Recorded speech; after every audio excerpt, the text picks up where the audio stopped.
Branded ಚಪ್ಪಲಿ ಶೂಗಳು ಬರೇ ಕಮ್ಮಿ ರೇಟಿಗೆ ಒಳ್ಳೊಳ್ಳೆ ಬ್ರಾಂಡೆಡ್ ಚಪ್ಪಲಿ ತಗೊಳ್ಳಿ. ಅಣ್ಣ ಶೂ ತೋರಿಸಿ. ಒಂದ್ ನಿಮಿಷ ಮೇಡಮ್, ಇದು ತಗೊಳ್ಳಿ, ಚೆನ್ನಾಗಿದೆ ನೋಡಿ.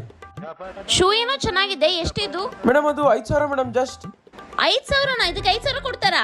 ಮೇಡಮ್ ನಿಮಗೆ ಗೊತ್ತಿಲ್ಲ, ನಮ್ಮ ಹತ್ರ ಶೂ ತಗೊಂಡವರೆಲ್ಲ ಎಷ್ಟು ದೊಡ್ಡ ಕೋಟ್ಯಾಧೀಶರು ಆಗಿದ್ರು ಗೊತ್ತಾ?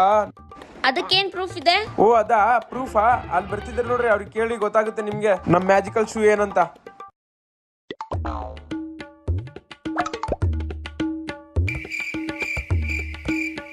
ಅಣ್ಣ ನೀವು ಕೊಟ್ಟಿರೋ ಶೂ ಇಂದ ಕೋಟ್ಯಾಧೀಶ್ವರ ಆಗಿನ. Thank you so much. Madam ಸಾಕಾ ಪ್ರೂಫ್? ಈಗ ಕೊಳ್ಳೋ ಶೂ ನಿಮ್ಗೆ? ಹಾ ಸರಿ, ಕೊಟ್ಬಿಡಿ. ಸರಿ, ಅಮೌಂಟ್ ಫೋನ್ ಪೇ ಮಾಡಿ, ಫಸ್ಟ್ ನಾನು ಕೊಡ್ತೀನಿ. ಕೋಟ್ಯಾಧಿಪತಿ ಆಗ್ಬೋದು. ತಗೊಳ್ಳಿ ಮ್ಯಾಜಿಕಲ್ ಶೂ, ನೀವು ಒಳ್ಳೇದಾಗುತ್ತೆ ಹೋಗಿ. ಮತ್ತೊಂದು ರೇಟಿಗೆ ಒಳ್ಳೊಳ್ಳೆ ಬ್ರಾಂಡೆಡ್ ಚಪ್ಪಲಿ ತಗೊಳ್ಳಿ. ರೇಟಿಗೆ ಒಳ್ಳೊಳ್ಳೆ ಬ್ರಾಂಡೆಡ್ ಚಪ್ಪಲಿ ತಗೊಳ್ಳಿ. ಅಣ್ಣ ಶೂ ತೋರಿಸಿ. ಒಂದ್ ನಿಮಿಷ ಮೇಡಮ್, ಇದು ತಗೊಳ್ಳಿ, ಚೆನ್ನಾಗಿದೆ ನೋಡಿ. ಶೂ ಏನೋ ಚೆನ್ನಾಗಿದೆ.